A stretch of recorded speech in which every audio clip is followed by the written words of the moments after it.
안녕하십니까. 사회복지사 1급 시험 대비 실전 모의고사 문제풀이 들어갑니다. 제1회차의 사회복지 실천기술론이죠. 4영역에 해당되는 것입니다. 26번에서부터 38번 문제까지 전반부입니다. 다음 시간에는 12문제 후반부를 보겠는데요. 실천 모델에서는 여러분들이 키워드를 잘 알아두셔야 된다, 이렇게 말씀을 드렸습니다. 여러분, 실천 모델은 여러 가지가 있습니다. 그 여러 가지의 모델의 특징들이 주 시험 문제가 되는데, 그 특징을 맞추려면 어떠한 문구, 그 다음에 어떤 키워드, 이런 것들을 꼭 잡으셔야 됩니다. 예를 들어서 비합리적 신념이 나오면 인지행동 모델입니다. 그 다음에 강점, 관점과 생태체계 관점이 나오면 임파워먼트, 즉 역량 강화 모델이 됩니다. 그리고 인간의 심리와 그 다음에 환경 간의 상호작용, 이런 것들이 나오면 심리사회 모델이 되겠죠. 이러한 것들을 여러분들이 잘 아시면 모델 문제는 상당히 쉽게 해결할 수 있습니다. 사회복지 실천기술론에서 또 가족 모델도 있어요. 똑같이 접근하시면 됩니다. 예를 들어서 기능적인 구조를 받고 경계나 하위체계, 이런 것에 초점을 두었던 것이 구조적 모델이죠. 이런 것들을 여러분들이 좀 집약해서 공부해 놓으시는 게 실천론보다는 어렵게 나오는데, 실천기술론을 좀 더 수월하게 맞출 수 있는, 정답을 맞출 수 있는 방법이 될 것입니다. 그 노력을 우리는 실전 모의고사에서 해볼 겁니다. 잘 따라와 주시기 바랍니다. 자, 26번 문제 들어갑니다. 사회복지 실천 모델에 대한 설명이다. 옳게 연결된 것은 이다. 첫 번째 보기 1이 있고 보기 2가 있습니다. 그래서 4개를 연결하는 건데요. 이런 스타일의 문제도 나올 수 있습니다. 근데 대개 우리 시험 문제는 앞에 무슨 모델은 블라블라 한다, 무슨 모델은 블라블라 한다, 무슨 모델은 블라블라 한다, 무슨 모델은 블라블라 한다, 이런 식으로 이제 나오는 것이 일반적이었는데요. 문제 유형 패턴을 좀 바꿔봤습니다. 자, 첫 번째, 환경 속의 인간이 키워드가 됩니다. 여기에 초점을 두고 클라이언트로 하여금 과거, 이것도 키워드가 됩니다. 혹은 현재, 이것도 키워드가 됩니다. 과거 혹은 현재의 경험과 관련된 내적 갈등을 이해하고 통찰함으로써 자신의 문제를 해결하도록 돕는다라고 했습니다. 자, 환경적인 부분을 보네요. 환경이란 단어가 있습니다. 이 자리에 바로 상황이란 말이 들어갈 수도 있습니다. 상황 속의 인간이라고 할 수도 있습니다. 그렇다면 심리사회 모델이 되겠죠. 심리가 왜 붙었나요? 여기 있는 내적 갈등이란 말이 있습니다. 이게 바로 심리거든요. 그래서 심리사회 모델이 되겠습니다. 이렇게 정리하시고, 두 번째 들어갑니다. 클라이언트의 주관적 경험의 독특성을 중시하고 구조화되고, 그 다음에 교육적인 접근, 결정적인 뜻이죠. 교육적인 접근, 한마디로 말해서 가르치는 겁니다. 코칭을 하는 건데요. 자, 클라이언트의 주관적 경험의 독특성이라 했는데, 사고방식을 생각해 보십시오. 사람마다 사고방식은 독특한 경험에 따라서 다 다를 수 있습니다. 따라서 사고적인 측면을 이야기하는 것이구나 라고 했어요. 자, 구조화는 A, B, C, D, E 모델, A, B, C, D, E 모델, 이게 바로 엘버트 앨리스가 이야기한 모형 중에 하나죠. 구조화되어 있습니다. 그 다음에 교육도 강조하는 거 뭡니까? 인지행동 모델입니다. 자, 인지행동 모델 정리됐고, 그 다음에 세 번째, 전문가적 접근보다는 not A but B니까 이게 중요한 거네요. 협력적 파트너십과 해결지향적 접근을 강조한다. 무엇입니까? 네, 역량 강화 모델, 임파워먼트 모델입니다. 여기 있는 파트너십이라고 하는 것은 바로 이제 역량 강화 모델의 키워드가 되거든요. 역량 강화 모델은 해결지향적인 접근을 강조합니다. 자, 그 다음에 클라이언트가 명확하게 인식하고 있는 특정 문제, 이것을 우리가 표적 문제라고 합니다. 타겟 프로블럼, 표적 문제를 하고, 여기에 초점을 두며 조언도 하고 환경적인 개입과 같은 기술도 사용한다라고 했습니다. 환경적인 개입이 뭘까요? 네, 자원을 연결하고 조정하는 겁니다. 이것은 과제 중심 모델입니다. 과제 중심 모델의 내용이 되겠습니다. 이 지문들이 상당히 중요한 지문들이 많습니다. 꼭 알아놓으셔야 되고요. 해밀턴과 홀리스의 심리사회 모델, 엘버트 앨리스와 백의 인지행동 모델, 그 다음에 여기는 학자들이 많습니다. 마일리 듀보이스, 이런 학자들의 역량 강화 모델, 그 다음에 리드와 앱스타인의 과제 중심 모델까지 봤습니다. 자, 이제 연결하면 되는 건데요. 이 정도만 지우고요. 자, 연결해 보겠습니다. 기억은 심리사회 모델이죠. 심리사회 모델을 D로 시작해야 됩니다.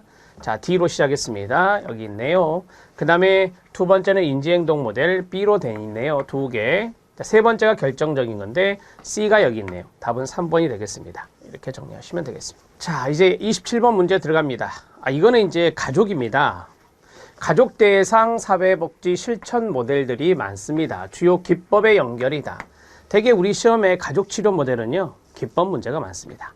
그래서 해결 중심 모델, 구조적 모델, 경험적 모델, 전략적 모델 네 가지가 나왔는데 우리 시험에 잘 나오는 것이죠. 김인수의 해결 중심 모델, 민우친의 구조적 모델, 사티어의 경험적 모델, 그 다음에 헤일리, 밀란학파의 바로 전략적 모델입니다. 자, 대처 질문, 기적 질문, 관계성 질문, 예외 질문은 저기 있는 해결 중심 모델입니다. 그 다음에 경계 만들기, 균형 깨뜨리기, 이것은 바로 구조적 모델입니다. 역설적 지시, 순환 질문, 실현 체험하기는 저기 있는 전략적 모델에 쓰는 기법입니다. 가족 조각, 역할극, 드로잉, 가족 그림이죠. 빙산 탐색, 이것은 사티어의 경험적 모델과 연관성이 있습니다. 탈삼각화와 가계도 작성은 여기에 없는 거예요. 이것은 보엔의, 머레이 보엔의 다세대적 가족 치료, 다세대적 모델이라고 쓰겠습니다. 이것과 연관성이 있습니다. 자, 그러면 A는 기억, B는 니은, C는 리얼, D는 디귿 이렇게 연결이 돼야 되겠죠. 자, 답을 처리하겠습니다. 답은 A, B, D, C 기억, 니은, 디귿, 리얼 이렇게 정리가 되는 게 맞겠죠. 1번이 답이 되겠습니다. 자, 28번 문제 들어가도록 하겠습니다. 28번 문제는 사회복지사에게 요구되는 예술가적 자질입니다. 아티스트, 옳은 것을 고른 것은입니다. 여러분, 우리가 이제 사회복지사에게 필요한 자질은 두 가지가 있다. 이거 시험에 잘 나오는 거예요. 과학자, 보통 전문가라는 말 쓰기도 하는데요. 사이언티스트, 과학자적인 자질이 있고요. 그 다음에 아티스트, 예술가적인 자질이 있다. 뭐 이론서에도 나와 있고 많은 기출문제에도 나와 있죠.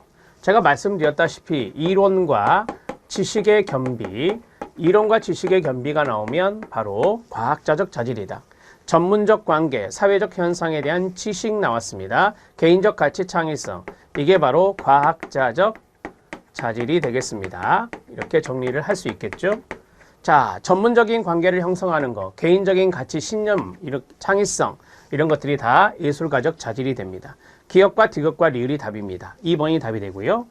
자, 예술가적 자질은 기억과 디귿과 리을 외에 어떤 것들이 또 있나요? 네, 전문가 스타일, 전문가적 스타일도 여기에 들어갈 수 있습니다. 옷을 입는 거, 헤어하는 거, 뭐 이런 것도 기본적으로 외모적인 부분인데요. 이런 것들도 다 예술가적 자질이 됩니다. 공감하는 거, 그 다음에 온화함, 그 다음에 분위기 조성, 자, 그 다음에 진실성을 보이는 거, 그리고 희망과 에너지, 그 다음에 판단, 됐죠? 희망과 에너지, 판단 등 이 많은 것들이 다 예술가적 자질에 포함될 수 있습니다. 예술가적 자질은 지식과 이론보다는 이러한 요소들을 훨씬 더 강조한다 라고 보시면 되겠습니다. 해설에 제가 장황하게 넣어드렸기 때문에 그걸 보시면 이해가 충분히 됩니다. 답은 2번입니다. 29번 문제 들어갑니다. 제가 앞에서 ABCD 모형을 말씀드렸는데요. 인지행동 모델 엘버트 앨리스의 합리정서행동 치료입니다. Rational Emotive Behavior Therapy, REBT라 하고요. ABCD 절차와 내용의 연결로 옳지 않은 것은이다. 자, antecedent라고 합니다. 결과와 관련된 선행사건을 탐색하는 겁니다. 그 다음에 B는 belief입니다. belief는 뭐죠? 신념이에요. 부정적 결과를 일으킨 비합리적 행동이 아니에요. behavior가 아니라 신념이다. 이렇게 말할 수 있습니다. 자, 이게 belief가 되겠습니다. 이렇게 정리하시고요. 자, 그 다음에 부적절한 정서적 행동적 결과를 탐색한다. consequences, 그 다음에 탐색된 사고 체계를 논박하는 dispute, 그 다음에 개입으로 인한 효과, effect가 되겠습니다. 잘못된 것은 B입니다. 자, 조심하세요. B는 행동이 아니라 신념이다. 이러한 신념이 바로 문제의 원인이 되는 겁니다. 비합리적 신념이라고 하는 거, 그게 바로 문제의 원인이 된다라고 보시면 되겠습니다. 답은 2번입니다. 자, 30번 문제에 들어가도록 하겠습니다. 다음 사례와 관련되어서 사회복지 실천 기술들에 해당하지 않는 것은 입니다. 하나, 둘, 셋, 네 개의 사례가 있고 여기에 해당되지 않는 사례를 찾아라 라고 하는 겁니다. 저는 아들과 싸우기만 하면 만나기만 하면 싸우고 아주 사이가 좋지 않아요. 사회복지사, 네, 그렇군요. 구체적으로 어떻게 싸우는지 설명해 주시겠습니까? 분명하게 말씀해 주시겠습니까? 이게 바로 명료화가 되겠습니다. 물론 개방형 질문도 되겠죠. 이렇게 정리할 수 있어요. 자, 그 다음에 집단 소응은 A군은 말과 행동의 불일치 결정적 힌트 나왔죠. 하구, 감정을 왜곡하거나 부정하고 있어서 사회복지사가 A군의 왜곡과 사고의 불일치를 설명하여 A군이 자신의 상황을 인식하도록 했다라고 했어요. 불일치란 단어가 무려 2군데 나옵니다. 이것이 바로 confrontation, 직면입니다. 사고와 행동의 불일치, 말과 행동의 불일치가 있을 때 쓰는 방법이죠. 정말 억울해서 화가 많이 나셨군요. 분노죠. 많이 힘드셨겠어요. 라고 했습니다. 자, 이러한 것들이 일종의 감정을 리프렉션 해주는 감정 반영이 됩니다. 감정 반영이 된다. 이렇게 보시면 됩니다. 자, 그리고 공감도 될 수 있습니다. 감정이입의 공감, 감정적인 부분이니까 공감이라는 것도 될 수 있습니다. 자, 그 다음에 마지막 리을 들어갑니다. 사회복지사, 그 사건으로 인해 남편이 받은 충격 혹은 피해 같은 것은 어떤 것이 있습니까? 라고 했습니다. 이것은 개방형 질문에 해당될 수 있습니다. 자유롭게 클라이언트가 이야기할 수 있는 답변을 던지는 것이 바로 개방형 질문. 짧은 답변을 이야기하는 것은 바로 폐쇄형 질문입니다. 초점화가 없습니다. 초점화는 뭐 앞에서도 말씀을 드렸지만 우리가 그 포커싱을 한다라고 하는 거예요. 그래서 많은 장황한 이야기를 클라이언트가 했을 때 중요한 부분은 뭡니까? 이렇게 물어보는 게 바로 초점화다. 그리고 이야기가 다른 쪽으로 화제 전환이 갑자기 이루어질 때 화제를 다시 지금 여기로 되돌려 놓는 것, 이런 것들이 바로 초점화다. 대화의 일관성을 유지해 나가는 게 초점화다. 이렇게 말씀드릴 수 있습니다. 답은 5번입니다. 자, 31번 문제는 과제 중심 모델의 대표적인 단독 문제입니다. 리드와 앱스타인이 대표적인 것이고 옳은 것 찾긴 해요. 그럼 나머지 네 가지는 다른 모델이다라고 말할 수 있는데요. 인간의 문제를 심리적인 동시에 환경 나왔습니다. 말씀하세요. 시작. 심리, 사회, 모델이 되겠죠. 이런 식으로 정리하는 게 가장 좋아요. 심리적인 동시에 환경적인 문제로 이해한다. 그래서 상황 속 인간, 환경 속 인간을 보는 건데 클라이언트의 문제를 상황 속에서 파악하고 심리사회적으로 개입해야 됨을 강조하는 것. 딱 나오죠. 자, 그 다음에 단기 개입이다. 구조화된 접근이다. 클라이언트 자기결정권에 대한 존중을 한다. 그 다음에 클라이언트 환경에 대한 개입을 한다. 개입의 책임성, 책무성 이런 것들을 강조하는 것은 무엇일까요? 네, 이게 바로 과제 중심 모델입니다. 2번 과제 중심 모델은 대표적인 단기 모델입니다. 대표적인 단기 모델인데 단기 개입되어 있잖아요. 그 다음에 구조화된 접근을 하겠죠. 우리가 보통 구조화된 접근은 스타팅업, 시작하기 하고 1단계 때 표적 문제 규명, 2단계 때 계약, 3단계 때 실행, 4단계 때 종결을 하거든요. 이렇게 구조화되어 있고요. 자, 클라이언트 자기결정권에서 존중을 해줍니다. 과제, 클라이언트의 과제는 클라이언트가 동의를 하게 합니다. 그래서 클라이언트가 해야 할 과제는 이제 사회복사와 같이 협의를 하되 클라이언트가 동의하는 과제로 합니다. 그래서 자기결정권을 존중하고요. 환경에 대한 앞에서 개입한다고 말씀드렸고 개입의 책무성, 책임성 이런 것들을 상당히 중요하게 생각합니다. 답은 2번이네요. 클라이언트가 자신의 사고와 행동을 통제하기 위한 대체 기제를 학습하는, 여기 나오죠. 네, 교육적 접근을 강조한다라고 했습니다. 자, 우리가 인지과제라고 하는 것을 부여하거든요. 그래서 클라이언트의 사고, 그 다음에 행동 이런 것들을 통제하기 위한 대체 기제를 학습시킵니다. 그게 바로 인지행동 모델입니다. 교육적 접근 나왔다 하면 인지행동 모델이에요. 그렇게 이제 정리하시면 됩니다. 그 다음에 강점, 관점, 생태체계적 관점이 나왔다. 그러면 당연히 역량 강화, 임파워먼트 모델이 됩니다. 이렇게 정리를 하시고, 이건 앞에서 말씀드렸잖아요. 역량 강화는 병리 관점이 아닌 강점 관점으로 접근합니다. 이것도 마찬가지 클라이언트의 내적 자원이나 외적 자원을 다 활용하기 때문에 바로 생태체계적 관점을 중요시합니다. 클라이언트 행동에 대한 책임성을 강조한다. 키워드 첫 번째 행동이고요. 두 번째가 책임성입니다. 클라이언트의 의식적인 마음을 중요시한다. 이게 세 번째가 됩니다. 행동에 초점을 맞춰? 그 다음에 책임성이 중요해? 그 다음에 클라이언트의 무의식이 아니라 클라이언트의 의식이 중요해? 이런 것들을 강조하는 것이 우리 시험에 거의 나오진 않지만 바로 윌리엄 글래스와 우볼딩의 현실치료입니다. 현실치료의 키워드 행동에 대한 책임성입니다. 클라이언트가 행동을 책임감 있게 해야 된다라고 하는 것입니다. 그렇게 하지 못했을 때 클라이언트에게 문제가 발생한다라고 해요. 그러면 클라이언트가 행동에 대해서 책임감 있게 하려면 의식적인 부분이 중요하다라고 하는 거죠. 클라이언트의 무의식 세계를 경시하는 것이 현실치료입니다. 클라이언트의 무의식 세계보다는 의식 세계를 더 중요하게 생각하는군요. 이렇게 정리하시면 됩니다. 답은 2번입니다. 자, 32번 문제입니다. 32번 문제는 이제 집단 대상 사회복지 실천에 대한 건데요. 치료적 요인이 나왔어요. 이게 이제 장점이라고 해요. 또는 이점이라고 합니다. 집단 사회복지 실천의 이점 장점은요. 얄롬, 말리코프, 코리 이런 학자들이 이야기한 것들이 많은데요. 첫 번째 고립감이 나왔어요. 자신의 삶에 대한 책임이 나왔고 타인으로부터 받을 수 있는 도움의 한계에 대한 지각입니다. 타인으로부터 받을 수 있는 도움 한계에 대한 자각이라고 그랬잖아요. 이게 바로 자신의 삶에 대한 책임감으로 합니다.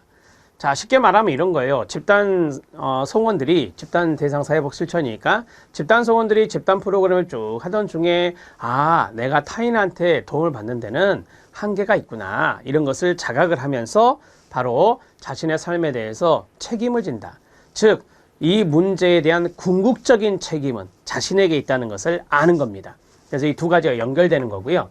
자, 이 고립감이라고 하는 것은 이 철학에서는 고립감, 죽음, 무의미 이런 것들을 중요하게 생각을 해요. 자유까지. 그래서 여기에서 중요한 단어가 실존이라는 단어입니다. 실존적 요인이죠.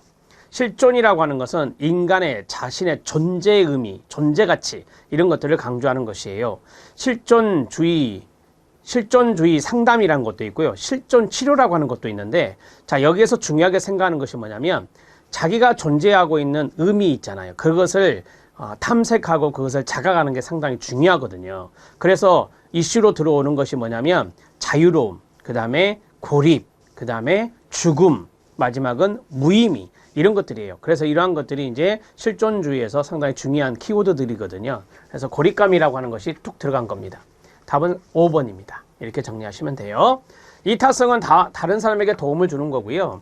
1차 가족 집단의 교정적 재현이라는 것은 가족에 있는 문제를 집단으로 가져와서 교정받는 기회를 갖는다라고 하는 겁니다.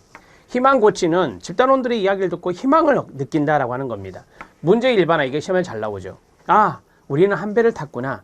나만 이런 문제 있는 거 아니었구나. 우리 다른 분들도 나보다 더 심각한 문제, 나하고 같은 문제가 있구나 하면서 생각하면서 위로를 얻는 거죠. 그게 바로 문제의 일반화, 보편성이라고 합니다. 이렇게 정리하시면 돼요. 답은 5번입니다. 자, 33번입니다.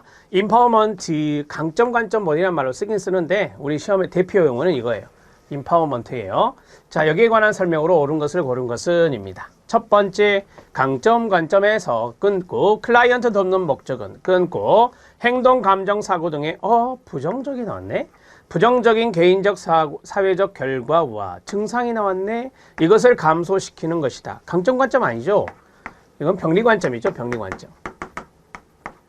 병리 관점을 이야기하고 있습니다. 병리 관점에서 부정적 증상을 감소시키는 것이 바로 목적이 되는 겁니다. 쉽게 이해하시면 됩니다. 자, 생태체계적 관점을 통합하면서 강점을 지향한다 맞죠? 앞에서 말씀드렸잖아요. 임파워먼트 모델은 강점 관점과 생태체계 관점을 지향한다고. 클라이언트의 참여를 독려하고요. 클라이언트의 권리와 책임을 지닌 소비자로서 동반자로서 신뢰한다라고 했습니다. 권리와 책임을 지닌 사람을 소비자라고, 그 다음에 동반자는 파트너십을 생각하시면 됩니다. 맞습니다. 자, 임파워먼트 모델은 클라이언트의 역량을 인정합니다. 그래서 그것을 약간 강화시킨다라고 보면 돼요. 역량이라고 하는 것이 있는데 그걸 레인포스먼트 강화시킨다라고 보시면 되고요. 자, 이러한 것들은 클라이언트의 강점이 있다. 그래서 클라이언트의 참여를 독려하면서 클라이언트를 대할 때 소비자로서, 동반자로서 생각하는 게 임파워먼트 모델입니다. 문제 확인보다는 해결 추구를, 제가 앞에서 해결 지향적 접근이라고 그랬잖아요. 처방에 따른 치료보다는 능력 향상을, 이걸 역량 강화라고 합니다.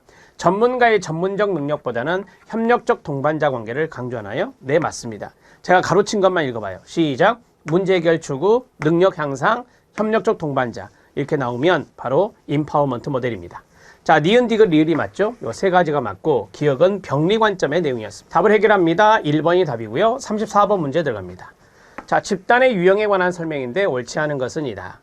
자, 토슬랜드와 리바스가 나왔고요. 여기에서 치료 집단을 이야기하고 있고, 그 다음에 지지 집단을 이야기하고 있고, 자조 집단을 이야기하고 있고, 사회화 집단을 이야기하고 있고, 과학 집단을 이야기하고 있습니다. 이런 스타일의 문제는 인간 행동과 사회 환경에서도 나오고요.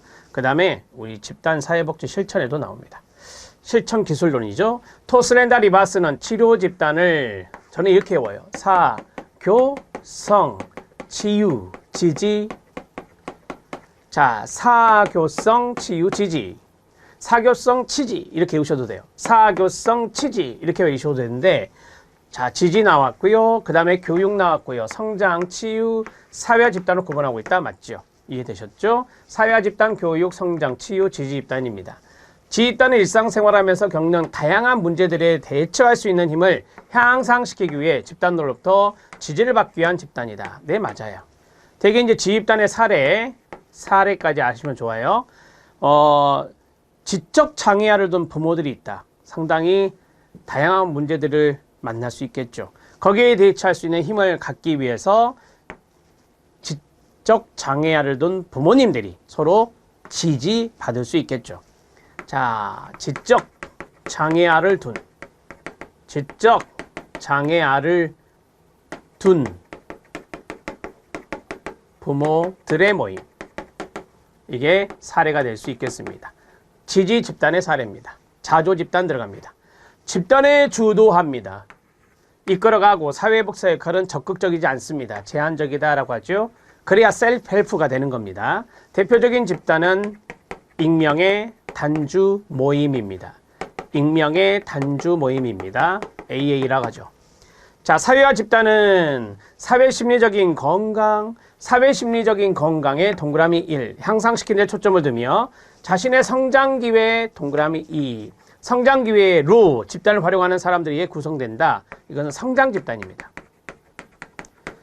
성장집단이라고 합니다. 사회화 집단은요, 친교, 사교 집단 이런 것들이에요. 사회화는 대인관계를 이제 향상시키는 거니까 사교와 연관성이 있어요. 근데 여기에 보면 아무래도 이제 자기의 어떤 자아를 향상시키면서 성장의 기회로 삼는 거니까 바로 사회심리적인 건강을 향상시키는 거다. 이렇게 보시면 됩니다. 4번 탈락이고요. 과업집단, 우리가 보통 TF팀이라 하잖아요. 태스크 포스 팀, 이게 바로 과업집단의 사례가 됩니다. 그래서 문제에 대한 해결책을 찾고요. 새로운 아이디어를 만들어내서 결정 내리기 위해 조직하는 게 과업집단, 바로 태스크 그룹이 됩니다. 맞습니다. 답은 4번입니다. 자, 35번 문제 들어가겠습니다.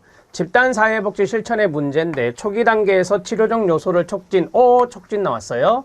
촉진하기 위한 방법으로 옳지 않은 것은 이다 라고 했습니다. 자, 언제요? 초기 단계에 촉진하기 위한 겁니다. 우리가 보통 집단사회복지 실천의 과정을 준비 단계에 거쳐서 초기 단계에 거쳐서 사정 단계에 거쳐서 중간 단계에 거쳐서 종결 단계로 가거든요.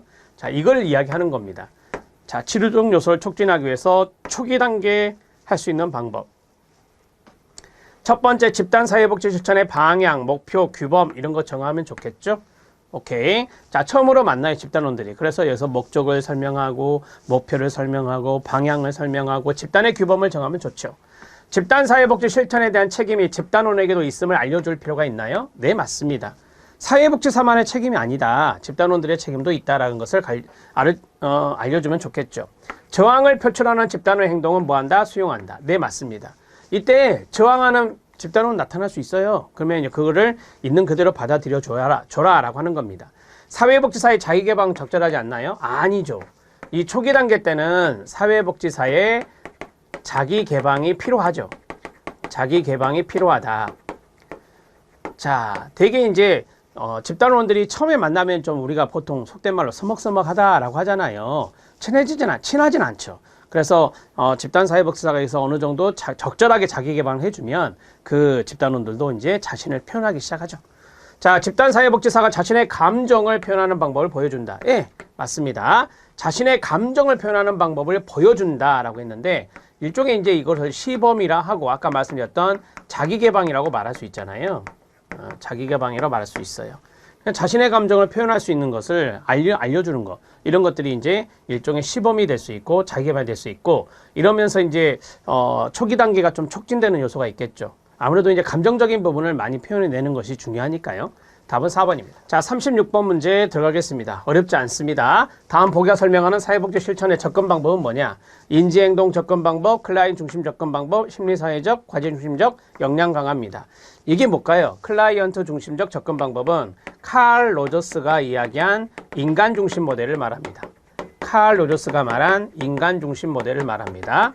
생각나세요? 상담 전은 또는 사회복지사는 무조건적 긍정적 존중, 진실성, 그 다음에 공감적 이해, 이 세 가지 태도를 잘 보여주었을 때 전문적 관계가 형성, 촉진이 되고 그 다음에 클라이언트의 변화는 가능하다. 이렇게 이야기하는 것이죠. 자, 내적이 나왔습니다. 그럼 심리가 얼른 생각나야 돼요. 개인의 내적 요소와 사회 환경 이렇게 들어가겠죠. 자, 그 다음에 실천의 초점은 개인을 둘러싼 사회환경과 상호작용에 두고 있다. 여기 개인이 있고요. 그 다음에 여기 환경이 있어요.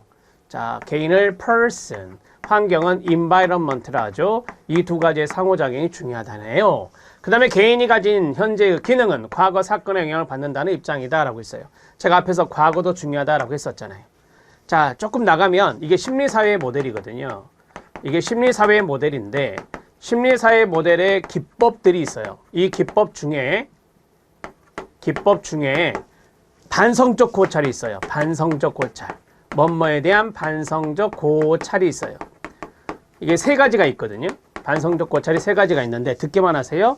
인간 환경에 관한 반성적 고찰, 유형 역동에 관한 반성적 고찰, 발달적 단계에 관한 반성적 고찰이 있다고요. 반성적 고찰이라는 것이 바로 과거 경험을 고찰해 보는 거거든요. 과거 경험을 고찰해 보는 거다. 그래서 고찰 나오면 심리사회 모델이에요. 고찰이란 단어가 여기서만 나와요. 고찰이 나오면 뭐다? 심리사회 모델이다. 이렇게 보시면 되고요. 과거 경험에 대해서 보는 거니까 개인이 가진 현재의 기능은 과거의 사건에 영향을 받는다는 입장을 취하고 있다. 답은 3번입니다. 자, 37번 문제 들어갑니다. 37번 문제는 어렵지 않습니다. 고소 공포증이 있네요. 자, 적용한 치료 기법으로 이에 대한 모델과 기법을 바르게 연결한 것은입니다. 맨 아래에 있는 가장 덜 위협적인 장면에서부터 여기 있네요. 맨 아래에 있는 게 있으니까 초고층 빌딩의 건설에 대해서 기사를 읽고 4층 건물에서 창문 밖을 내려다본다라고 했습니다. 4층이 가장 맨 아래층이 되네요. 더 큰 불안을 야기하는 장면인 위쪽으로 점차 나아가서 단계별로 상상을 하거나 경험하도록 한다라고 했습니다. 4층에서 12층, 63까지 올라갔어요. 자, 단계별로 상상하거나 이게 뭐예요? 느낌이 오죠? 체계적 둔감화라고 하는 겁니다. 체계적 둔감화라고 하는 겁니다. 낮은 강도에서 높은 강도로 올라가는 거죠. 낮은 강도에서 높은 강도로 올라가는 건데 여기에 대해서 상상을 하게 할 수도 있고 경험을 하게도 할 수 있다.